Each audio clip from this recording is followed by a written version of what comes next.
அன்பு நேயர்களே வணக்கம். வருகின்ற வியாழக்கிழமை மாசி மாதம் மிருகசீரிஷ நட்சத்திரம். இந்த மாசி மிருகசீரிஷத்துக்கு என்ன சிறப்பு அப்படின்னு சொன்னால், திருக்கச்சி நம்பிகளுடைய திருநட்சத்திரம் அது. ரொம்ப அவருடைய அவதாரத்திலும் பூவிந்தவல்லி. அவர் ஒரு வணிக குலத்திலே பிறந்தவர்.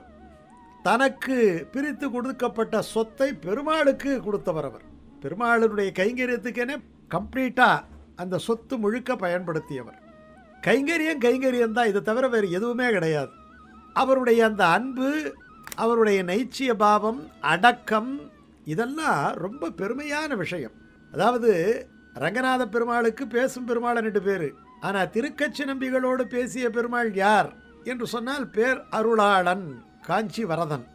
ஏகாந்தமாக தாயாரோடு இருக்கும் பொழுது திருவாலவட்ட கைங்கரியம் விசிறியால் விசிறுறது. ஏன்னா அக்னியில் வந்த பெருமாள் இல்லையா, அவருக்கு சூடு அதிகமாக இருக்கும். அதனால் கொஞ்சம் விசிறி விட்டால் பரவாயில்லைன்னுட்டு தோணும்.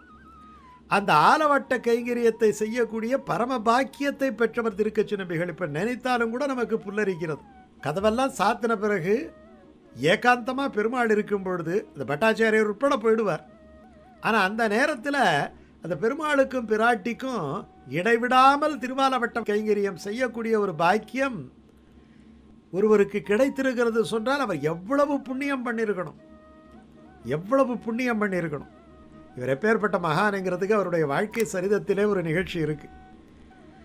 அவர் திருமஞ்சனத்துக்காக போயிட்டு வர்றார். அந்த கைங்கரியத்தில் அந்த குடத்தில் தீர்த்தத்தை எடுத்துக்கிட்டு வர்றார். வரும்பொழுது ஒரு குடியானவன் எப்பொழுது பார்த்தாலும் இவர் போன உடனே இவருடைய திருவடி மண்ணை எடுத்து, திருவடியன் சென்னிக்கு மறந்த பூவேன்னுட்டு அந்த திருவடி வாரத்தில் இருக்கக்கூடிய மண்ணை எடுத்து தலையில் வைத்துக்கிட்டு ஒரு பெருசாக கும்பிடு போட்டு போயிடுவார். ஒரு நாள் கேட்குறார் இவர், நீங்கள் காஞ்சி பெருமாளோடு வார்த்தை ஆடுவீங்களாமே, இந்த ஏழைக்காக ஒரே ஒரு விஷயத்தை கேட்டு சொல்லணுங்கிறார். என்ன கேட்டு சொல்லணும் அப்படின்ட்டு பரிவோடு இவர் கேட்கும்போது சொன்னார், இவ்வளவு தானா ஜென்மம், இன்னும் எவ்வளோ கஷ்டப்பண்ணுமா, எனக்கு என்ன விதிக்கப்பட்டிருக்கிறத பெருமாள்கிட்ட கேட்டு சொல்லுங்களேன் அப்படின்னு சொன்னவொடனே அதுக்கு என்ன அவசியம் கேட்குறேங்கிற. அன்றைக்கி சாயங்காலமே ஏகாந்தமாக இருக்கும்போது பெருமாள்கிட்ட கேட்கும்போது பெருமாள் ஒரு வார்த்தையை சொல்கிறார். என்ன வார்த்தையை சொல்கிறாருன்னா, இந்த மாதிரி அற்புதமான கைங்கரியம் பண்ணக்கூடிய கைங்கரிய பரனாக விளங்கக்கூடிய ஒரு பாகவதனுடைய திருவடி மண்ணை எடுத்து தினமும் தரித்து கொண்டு உம்முடைய திருவடி நிழலிலே இருக்கக்கூடிய அவனுக்கு மோட்சத்தை தராமல் வேறு யாருக்கு கொடுக்க போகிறோம்? அதனால் கட்டாயமாக மோட்சம் அவருக்கு உண்டு, அதில் சம்சயம் இல்லை, சந்தேகம் இல்லைங்கிறார். திருக்கச்சி நம்பிகளுக்கு இப்போ ஒரு மனசில் ஒரு ஆசை இருக்குது.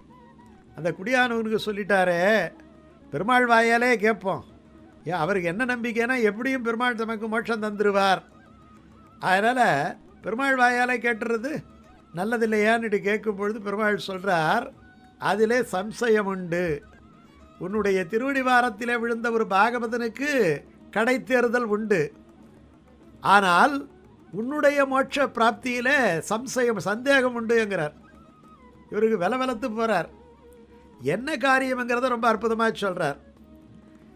உனக்கு பகவத் சம்பந்தம் இருக்குது, பாகவத சம்பந்தம் வேணும் இல்லையா, ஒரு அடியாருக்கு நீ கைங்கரியம் பண்ணணும் இல்லையா. பகவத் கைங்கரியம்ங்கிறது பிரதம நிஷ்டை, பாகவத கைங்கரியம்ங்கிறது சரமநிஷ்டை, ஆச்சாரிய கைங்கரியம்ங்கிறது சரமநிஷ்டை.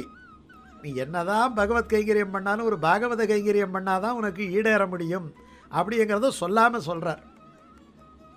அதனாலேயே இவர் போய் ஒரு வண்டிகாரனிடம் போய் பகவத் கைங்கரியமெல்லாம் பண்ணி அந்த ஒரு கைங்கரிய பூர்த்தியையும் முடிக்கிறார். அவருக்கு தேவராஜ அஷ்டகம்னுட்டு ஒரு அற்புதமான விஷயம் பேரருளார் மேலே எழுதியிருக்கிறார். ஆளவந்தாரனுடைய ஆச்சாரியர்களிலே இவர் ஒரு ஆச்சாரியர். இவர் தான் அடையாளம் காமிக்கிறார் ராமானுஜர்.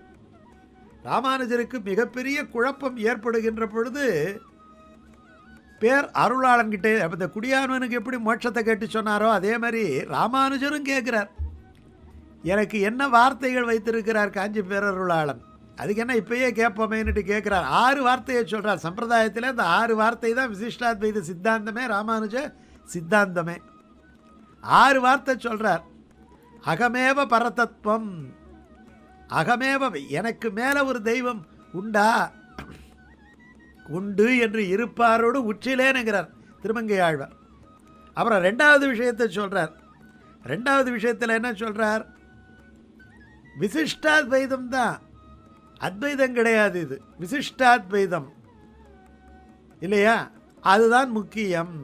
அந்த பேதம் உண்டு அப்படிங்கிறார். யாருக்கு? ஜீவனுக்கும் பரமாத்மாவுக்கும் அந்த பேதம் இருப்பது வாஸ்தவம். இவன் சேஷபூதன், அவன் சேஷி. என்ன மார்க்கத்தில் போனால் பெருமாளை அடையலாம்? பிரபத்தி மார்க்கம் தான், சரணாகதி தான். அதை விட்டால் வேறு மார்க்கமே கிடையாது. கர்மயோகமோ ஞான யோகமோ பக்தி யோகமோ பயன்படாத பொழுது எது? பிரபத்தி யோகம்தான். சரி, எப்பொழுது ஒருவனுக்கு ஜென்மம் எடுத்தாச்சு, பாரமாய பழவினை பற்றறுத்து தன்னை தன் வாரமாக்கி வைத்தான் இல்லையா? எப்போ கிடைக்கும்? எப்போ கிடைக்குமென்னா, எப்படியும் இந்த பிராரப்த கர்மம் கழியணும். 80 வயசோ 85 வயசோ 90 வயசோ 100 வயசோ எவ்வளவு வயசாக இருந்தாலும் தேக அவசானத்திலே முக்தி. தேகம் கழிந்த பிறகு முக்தி உண்டு. யாருக்கு? பகவதனுக்கு, பிரபன்னனுக்கு. அது வரைக்கும் கூவிக்கொள்ளும் காலம் குறுகாதோன்னு காத்திருக்கணும்.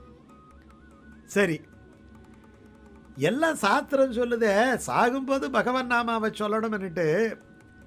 அது வைஷ்ணவ பாகவதனுக்கு அந்த விதி இருக்கான்னு சொன்னால் பெருமாள் இல்லைன்னுறார். அந்திம ஸ்மிருதி வர்ஜனம் என்கிறார். அது எங்கே? அதைத்தான் பெரியாழ்வார் சொல்கிறார். அப்போது நான் உன்னை நினைக்க மாட்டேன், அப்போதைக்கு இப்போதே சொல்லி வைத்தேன் என்கிறார். அதனால் இருக்கும் பொழுது அவன், அதாவது உழைக்கும்போது உழைச்சி சேர்ந்துட்டா, உழைக்க முடியாத பொழுது, தேகம் ஒத்துழைக்காத போது அதை வச்சுக்கிட்டு சாப்பிடலாம் இல்லையா? அப்போ யார் ஆச்சாரியான நினைக்கிறது? யார் ஆச்சாரியனை ஏற்றுக்கிறது? குரு வேணும் இல்லையா? ஒரு லைட் வேணும் இல்லையா வழிகாட்டுறதுக்கு? பெரிய நம்பியை ஆச்சாரியனாக நினைத்துக்கொள். இந்த 6 வார்த்தையை பெற்று தந்தவர் தான் திருக்கச்சி நம்பி. அந்த திருக்கச்சி நம்பிகள் அற்புதமானவர். மாலை கைங்கரியம் பண்ணுறாரு, ஆலவட்ட கைங்கரியம் பண்ணுறாரு. அவ்வளவு அற்புதமான கைங்கரியங்களை எல்லாம் பண்ணி அவரை போல ஒரு ஆச்சாரியன் நமக்கு கிடைப்பாரான்னா கிடைக்க மாட்டார். அவருடைய இந்த அவதாரம் தான் இந்த கும்ப மாசத்திலே மிருகசீரிஷ நட்சத்திரம். இந்த மாசி மிருகசீரிஷம் அன்று அவரை நினைப்போம், துதிப்போம், அவருடைய அந்த ஆசிகளை பெறுவோம்.